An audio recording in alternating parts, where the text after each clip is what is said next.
산상수 강의 21강 산 위의 동네를 밝히는 세상의 빛. 마태복음 5장 14절부터 16절까지. 우리자매 먼저 한번 주세요.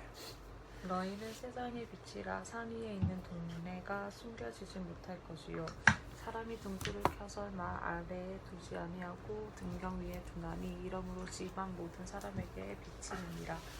이같이 너희 빛이 사람 앞에 비치게 하여 그들로 너희 착한 행실을 보고 하늘에 계신 너희 아버지께 영광을 돌리게 하라. 16절에 너희 빛이 은혜의 빛이 사람 앞에 비치게 하여 그들로, 다른 사람들로 하여금 은혜의 착한 행실을 보고. 착한 행실이 있어요? 하늘에 계신 은혜의 아버지께 영광을 돌리게 하라. 믿습니까? 네? 믿으십니까? 꿀먹은 벙어리처럼 우리가 너희의 빛이라는 우리의 빛이 사람들 앞에 비치게 하여서 그 빛을 보는 사람들로 하여금 너희의 착한 행실을 보고 하늘에 계신 너희 아버지께 영광을 돌리게 하라. 우리 일반적으로 이제 이해하는 말씀으로는 은혜자매가 하나님께 영광이 될 만한 일이 뭐가 있을까? 인생을 살면서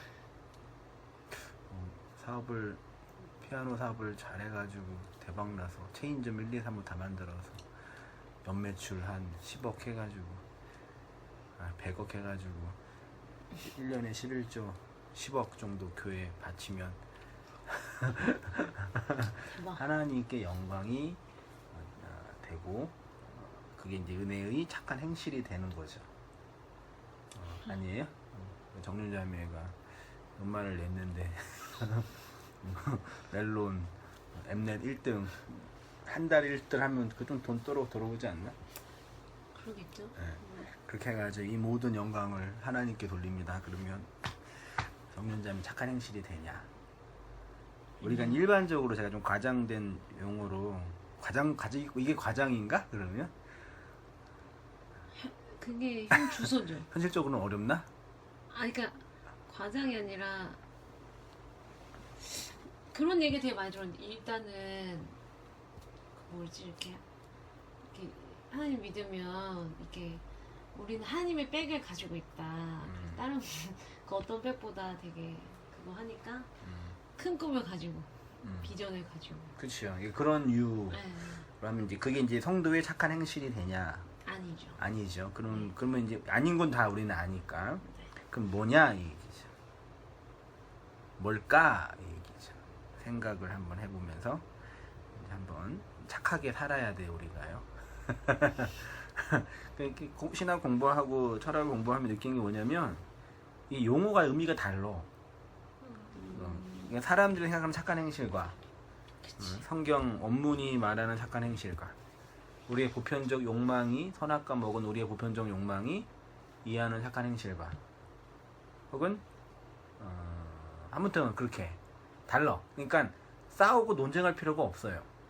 예를 들어서 은혜자매가 깨달은 이 복음을 착한 행실이 뭔지 알았어. 어머니께 엄마 우리 착하게 살아야 돼 그러면은 어머님이 그래 착하게 살아야 되게 되는 거예요.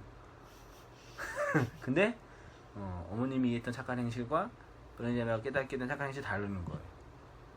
이 문제가 이제 저의 이제 답답함이고 신학적인 학문적인 그 어떤 지평의 고민인 거예요.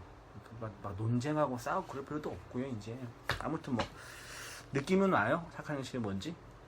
네. 어떤 느낌이 와요? 이렇게 지식은 은혜는 생각을 통해서 정리가 되고 대화를 통해서 확장돼요.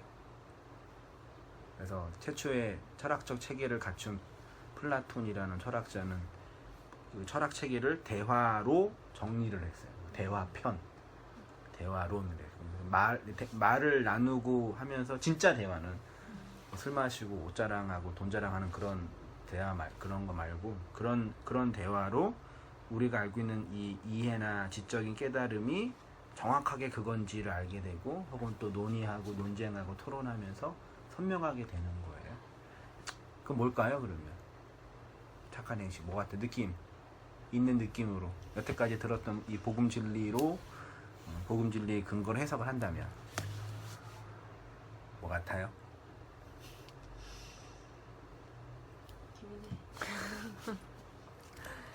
그것도 들은 게 이것도 강의 옛날에 안 들었나? 했었어요. 했었어요? 근데 착한 행실은 안 했던 것 같아.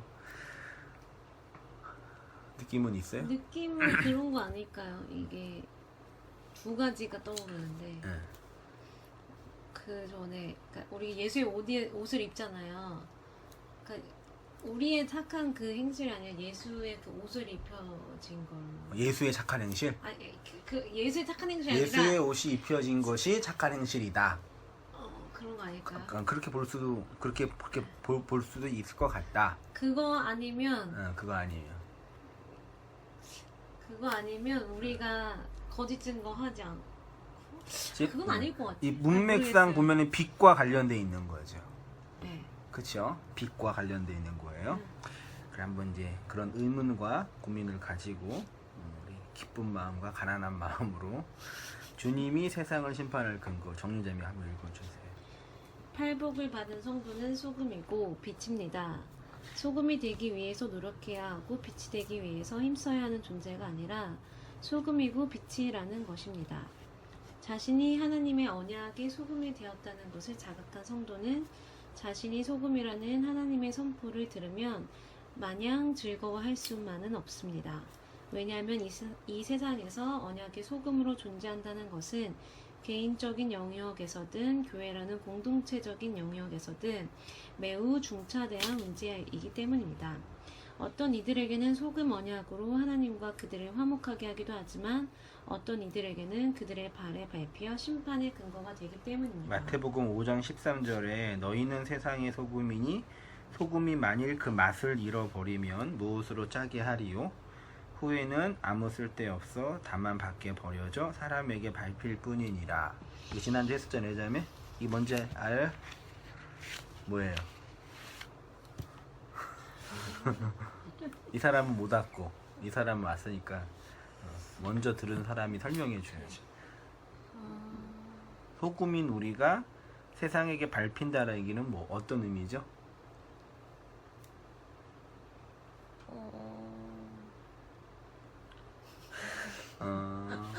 머리가 새하얘지네요. 어떤 의미일 것 같아요? 소금이요?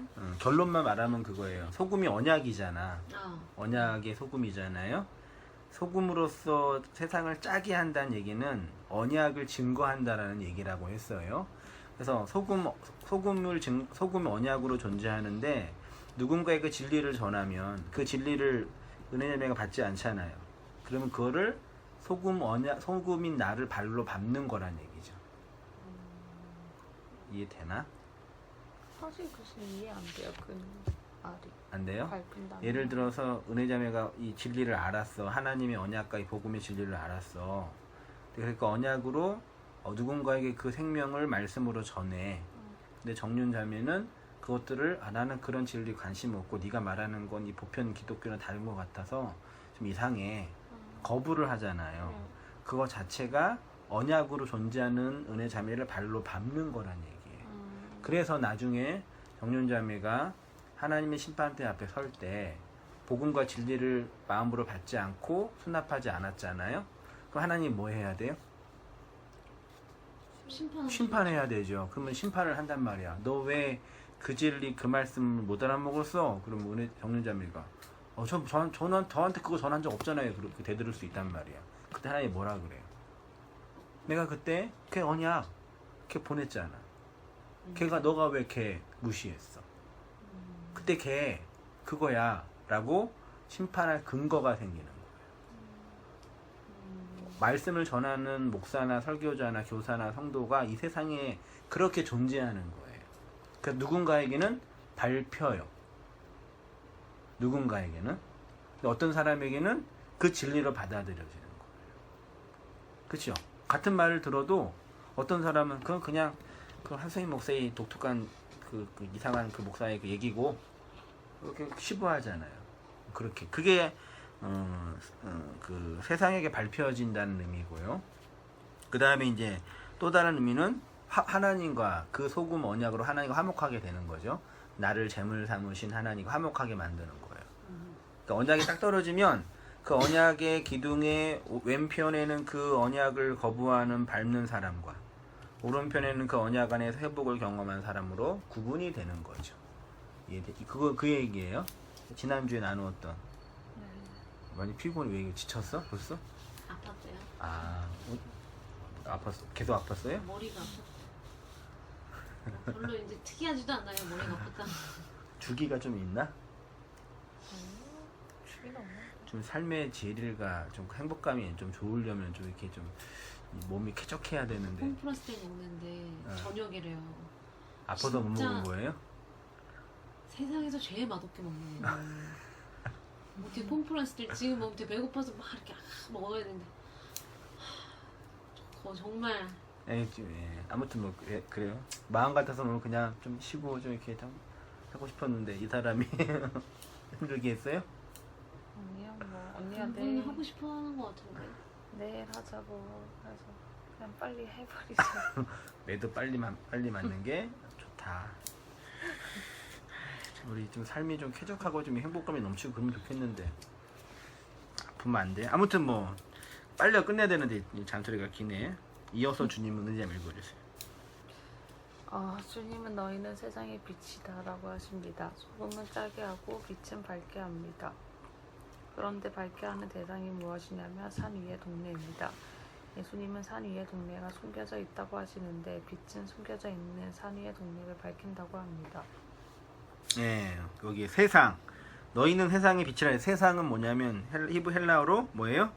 코스모스예요. 코스모스의 뜻은 질서, 꾸밈, 장식, 세상 이런 뜻이고 본래 의미는 건설이나 설립, 확립을 의미하며 질서라는 의미와 관련되어 있다. 이 코스모스를 율법이라고 하는 이유는 하나님이 누구인지 알라고 차서와 순서 있게 만든 세상을 의미하기 때문이다.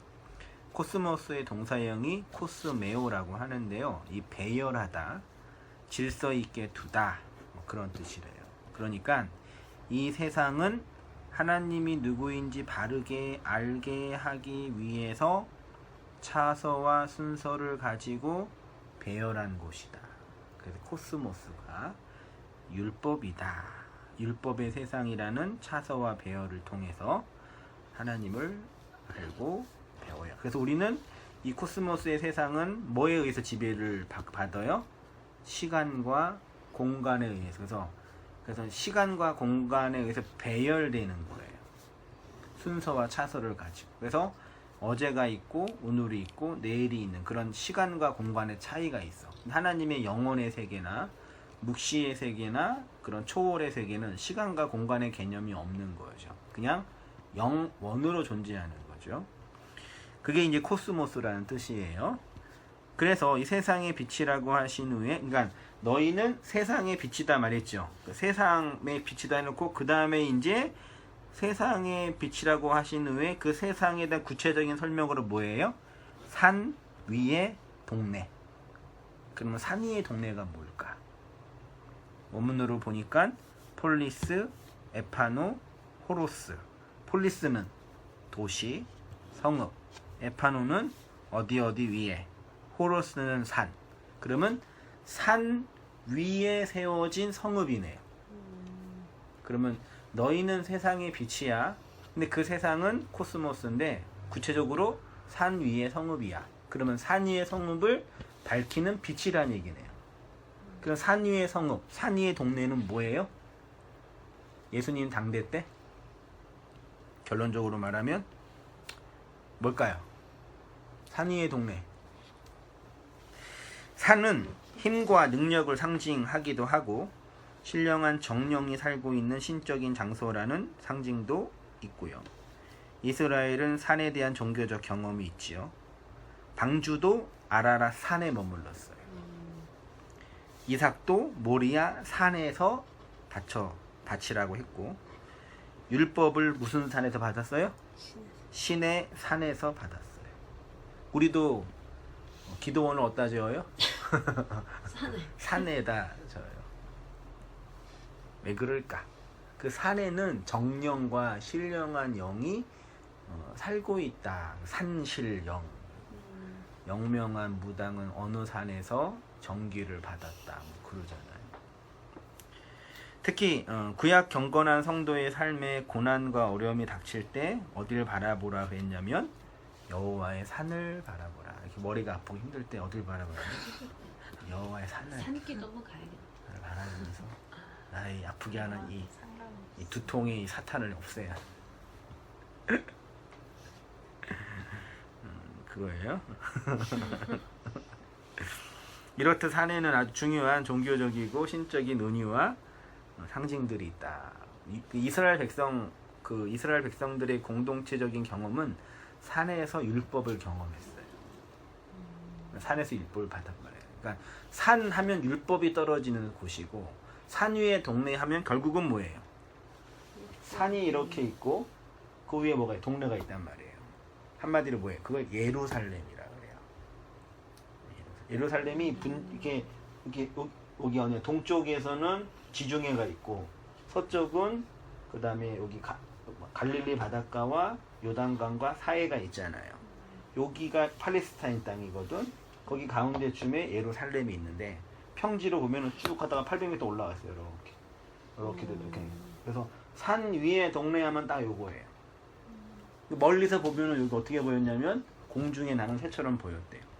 그 예수님께서 공중에 나는 새를 봐라. 입히지도 먹지도 않고 뭐 심지도 않고 뭐 하도 하는 입히신다. 그 얘기를 우리가 뭐 하나님께서 우리 새도 입히시는데 우리 안 입혀 주실까? 안 입혀 주셔요. 굶어 죽어요. 잘못하면. 망해서 쓰러지고 심지어 자살할 때도 안 도와주세요. 그런 하나님 왜 믿냐? 믿지 말아요. 그런 하나님 왜 믿어요? 이렇게 말하는 분들이 있어요. 그러니까 이 율법이 선포되는 그 예루살렘을 설명하는 거다. 나머지 성구는 내가 이제 증거로 된 거고, 산위의 동네에 예루살렘이 있죠. 예수님 시대의 산위의 동네는 구약 율법을 자신들의 선악 욕망으로 왜곡하고 곡해하여 자의적으로 해석하고 가르치고 있는 예루살렘을 의미합니다. 예루살렘은 세계의 종교와 역사에서 아주 중요한 도시예요. 유대교, 기독교, 이슬람교의 메카. 유대교도 예루살렘을 성지로 생각하고 기독교는 조금 덜하지만 어쨌든 이슬람교도 예루살렘을 지금 예루살렘이 분쟁 지역이잖아요. 지정학적으로는 이스라엘이 그 1940년대 때 이제 나라를 복원하면서 거기 있는 사람들을 몰아내고 땅을 차지했잖아요. 지금도 반 정도는 다 못 차지. 모스크가 있는 거기가 예루살렘 성전 자리라고 하는데 정치적 군사적으로 이스라엘이 그걸 차지할 수가 있는데 차지를 못해. 지금도 그거 가지고 싸워지. 예루살렘 그 지역 가지고 서로 자기네 종교의 성지라고 그러는 거야. 거기 예루살렘. 구약 율법 종교의 성지가 바로 예루살렘입니다. 예루살렘은 사해와 지중해 연안 가운데 있는 지역으로 평지에서 800m 높이에 세워진 도시입니다. 그래서 산 위에 세워진 동네 하면 예루살렘. 율법을 선포하고 율법의 제사를 드리고 율법으로 종교적 권력과 정치적 힘을 가지고 있는 곳이 예루살렘. 그래서 유대교는 예루살렘 중심으로 성전 제사가 집행되고 율법을 연구하고 가르쳤습니다. 고대 시대는 정치와 종교와 경제가 하나로 연결되어 있죠. 때문에 예루살렘은 종교적 중심지뿐만 아니라 정치적, 경제적 중심지였어요. 그러니까 종교 권력을 갖고 있는 사람이 정치 권력을 가지고 있었고 정치 권력을 가지고 있으니까 경제력까지 가지고 있는 거죠. 이게 아주 강력한 힘이었죠. 그러니까 지금 종교랑 개념이 달라요. 그때는 거의 신정국가였으니까. 중세시대만 해도 카톨릭 부패한 이유 중에 하나가 카톨릭 사제가 나라의 황제보다 더 셌었어. 사제들은 물론 결혼은 법적으로는 안 했지만 실질적으로는 다 첩이 있었고 다 그런 건 아니었겠죠. 토지를 가지고 있었고 군대도 안 갔고 정치적, 종교적, 정치적, 경제적 아주 큰 어떤 힘이 된 거예요. 그게 이제 율법 종교. 거기를 밝히는 빛이 성도란 얘기예요. 그리고 성도가 세상에 빛이 된다는 건 뭐냐? 첫째는 나의 어둠을 깨닫는 것이다. 누구 이거 잘해요? 네, 정리죠. 예. 성도가 세상을 밝히는 빛이 된다는 것에는 두 가지 의미가 있습니다. 첫째는 내가 바로 예루살렘이라는 율법의 선악 구조 안에서 율법의 행위로 열심히 내 의를 세우며 살아가는 존재라는 것을 알게 됩니다. 그래서 빛이 된 것입니다. 그러니까 빛이 되었다는 것은 우선적으로 존재론적인 변화가 아니라 인식론적인 변화입니다. 철학적인 용어인데 좀 쉽게 풀면 존재론적 하면 율법적, 윤리적, 성품적 변화가 아니라 인식론적, 삶의 변화. 그래서 그런 말, 아는 만큼 보인다. 삶의 지평이 삶의 지평이다. 그러니까 앞에 적인 걸 얘기하는 데는 이제 소위 말해서 보편 종교의 그 내용이죠. 근데 온땅 교회처럼 진리를 전한다고 하는 교회, 우리가 추구하는 바는 그러니까 어떤 그 정치적, 경제적, 그 윤리적, 도덕적인 변화가 아니라 그건 변화되지 않는다고 이미 우리가 규정했고 증명했으니까 그런 변화가 아니라 하나님을 아냐. 그 삶의 문제는 삶의 문제라고 지난주에 얘기했었죠.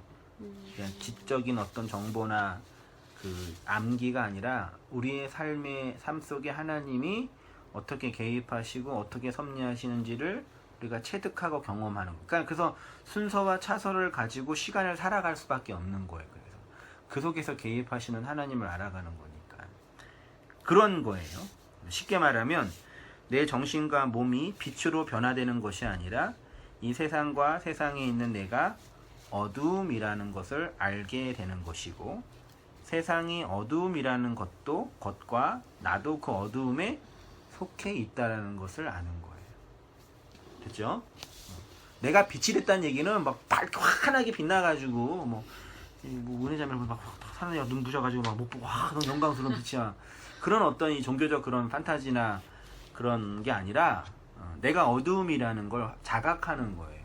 그걸 빛이라고 하는 거예요. 오케이? 이런 영광스럽고 놀라운 복음 진리가 선포되는데 이렇게 감동을 안 받으시니.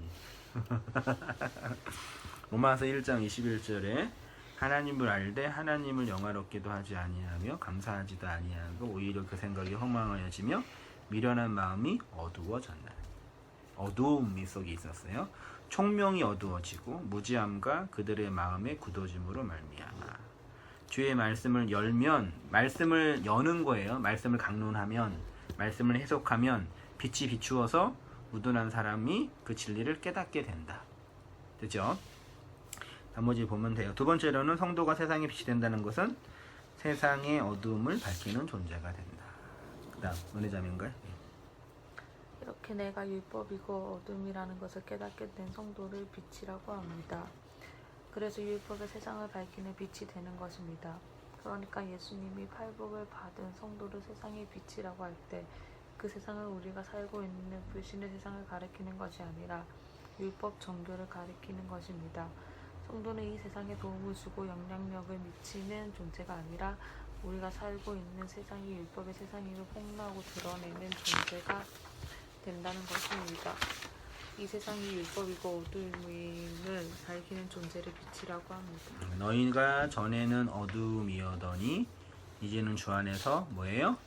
빛이라. 어떻게 해요? 빛의 자녀들처럼 행하라. 그 빛의 자녀들처럼 행한다라는 게 뭐냐? 여기 중요해요.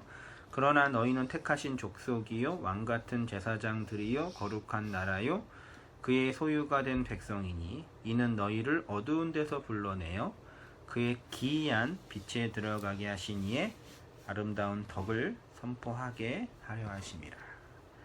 그래서 예수님이 산 위의 동네 예루살렘이 숨겨지지 못할 것이라고 하십니다.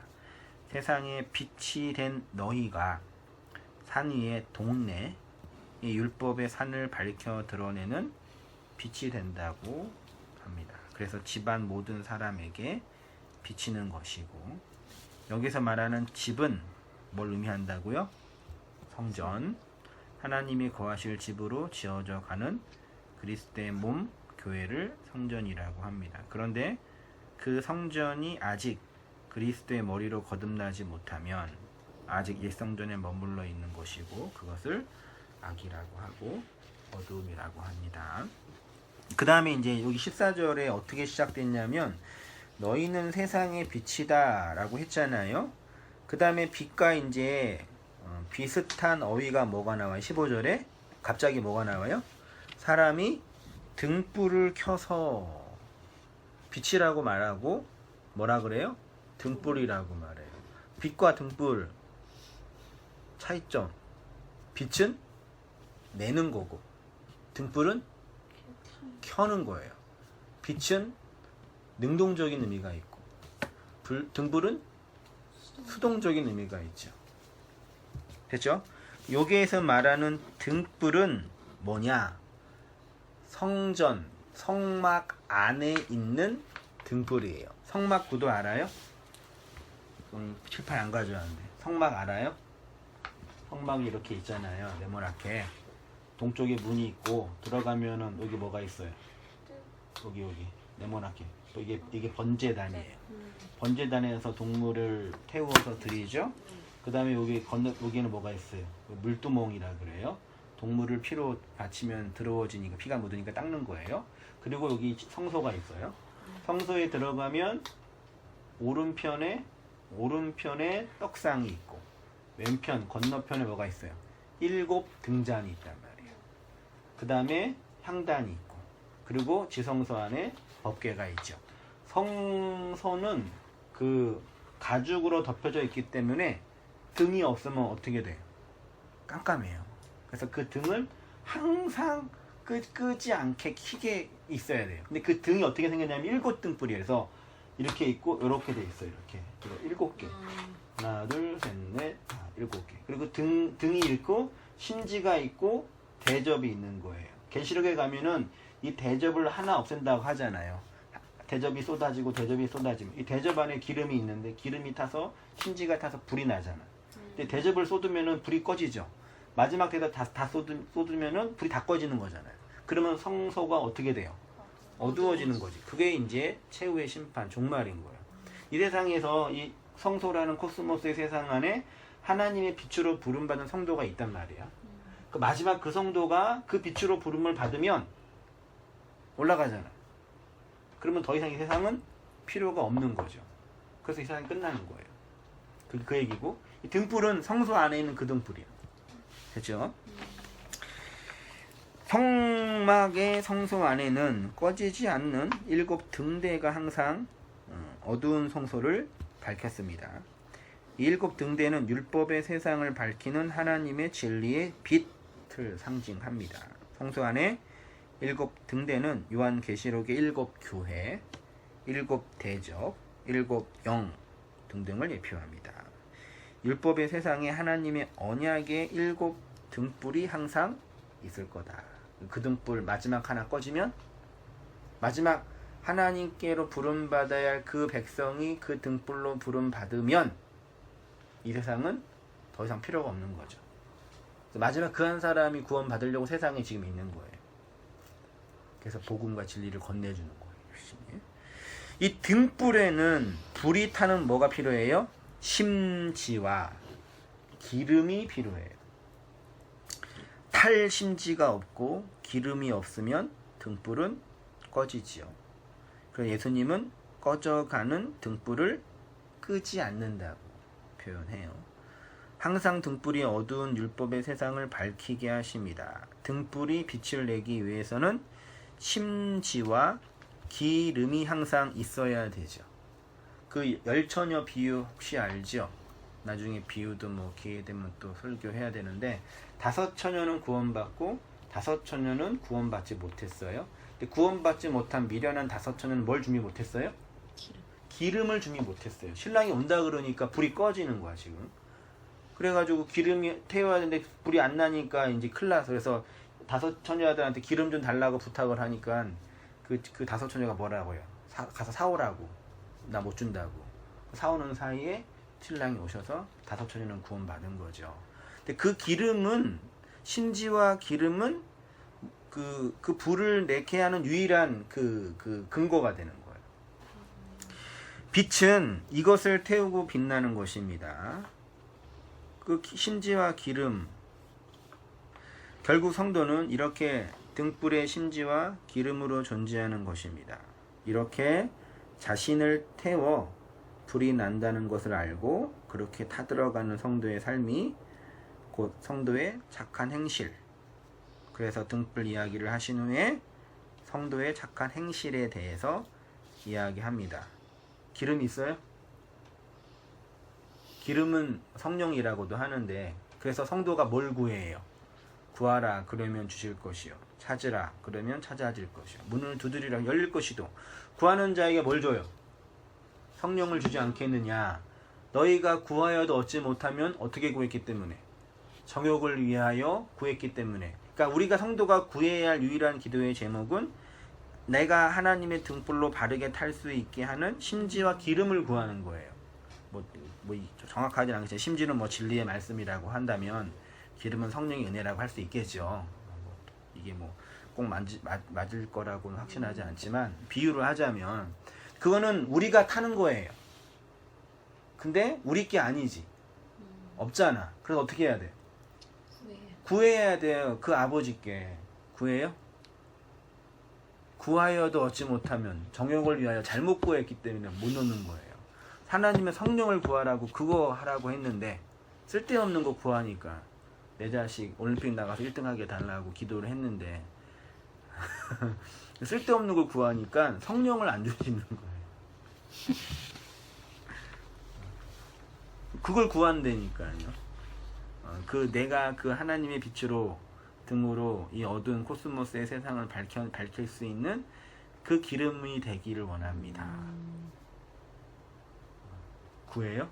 그걸 기도하라고요. 하긴 해요? 그냥 말씀만 들으면 되나? 대답이 없어요. 그 성령, 그 진리를 구하는 성도는 그걸 구한다니까요. 인생 속에서. 그래서 내가 어두운 세상을 밝혀내는 등불이 되게 해주세요. 근데 우리의 마음속에 뭐가 있어요? 정욕을 위해서 다른 걸 구하고 싶어요. 왜? 이 땅에 살아가는 현실의 문제가 만만치 않으니까. 그래서 거래를 하죠. 이 하나님의 진리와 성령을 구해서 응답을 받으면 이 현실의 문제도 해결될 수 있을 거야. 근데 안 되죠.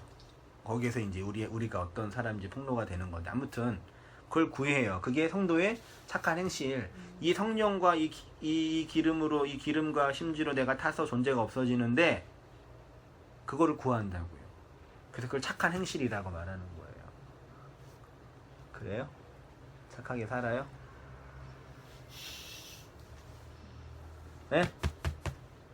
착하게 사냐고. 뭐 해 도대체? 뭘 구해? 그러면 인생 속에서 네? 뭘 구해요? 머리 아프지 않게 구해요? 구해요? 숙제 내줄게요. 하나님 태워주소서. 성령을 보내주소서. 기름을 보내주소서. 그래서 이같이 너희 빛이 그래 너희 빛이라고 얘기해 주시는 거예요. 착한 행실을 보고 저렇게 빛나서 타서 죽어가는 존재가 있네. 본문은 예수님의 빛이 아니라 너희의 빛이라고 합니다. 엄밀한 의미에서 성도는 예수 그리스도의 그 빛을 받은 자이지 성도 자신이 빛을 내는 건 아니죠. 그 발광체가 아니라 뭐라고요? 반사체. 발광체는 태양이죠. 반사체는 달. 밤하늘에 달이 빛나잖아요. 예쁘게. 그건 달이 빛나는 게 아니라 태양의 빛을 받아서 빛나는 거예요.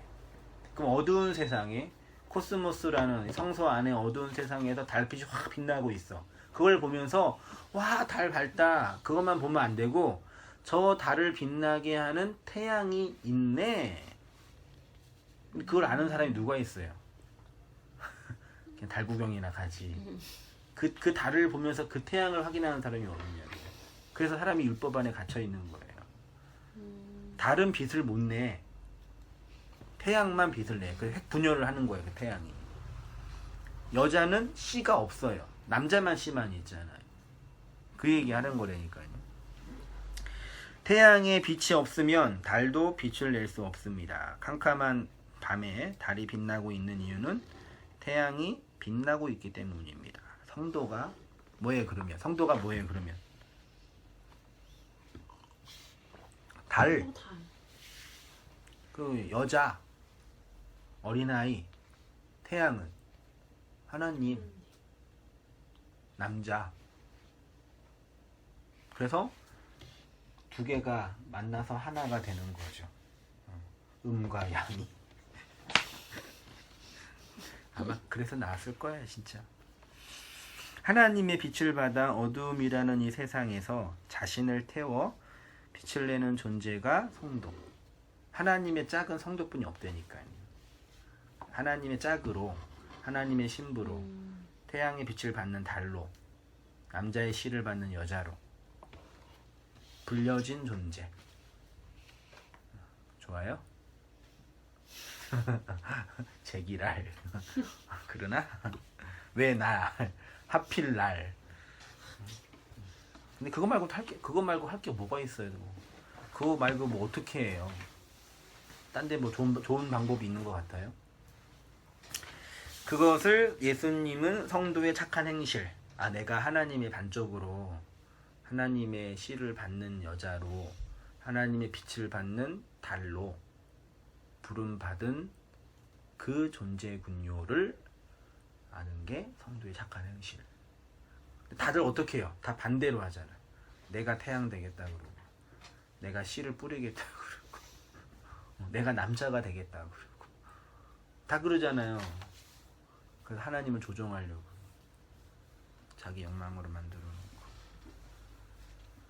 기독교든 불교든 다 똑같잖아.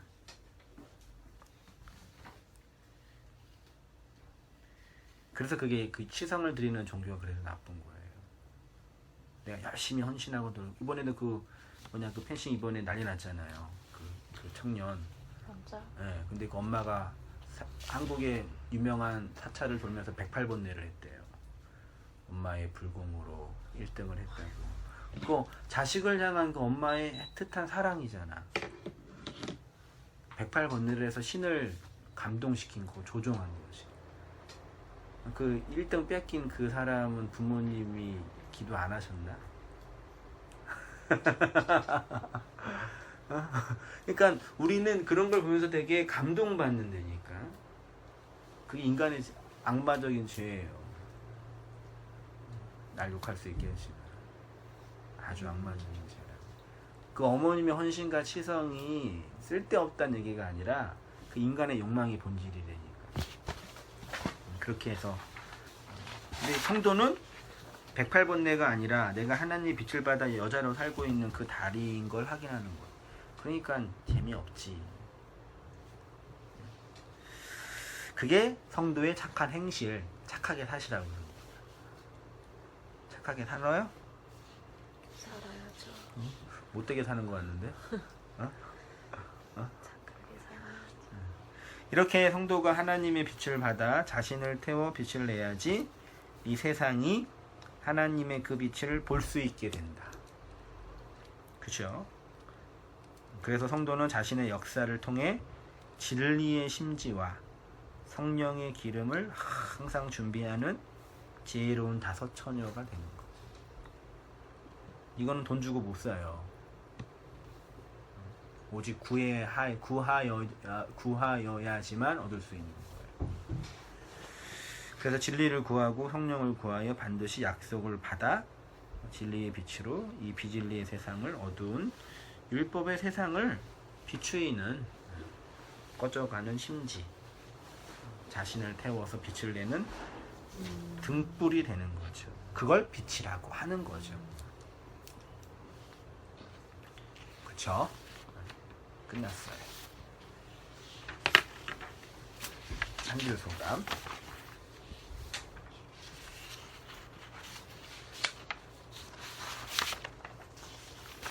언니부터? 저부터요? 네, 그래, 해보세요. 아, 언니부터요? 어차피 뭐 그게 그건데 뭐 도찐 개찐 하나 둘인데 뭐 그래서 뭐 해야 돼요? 아니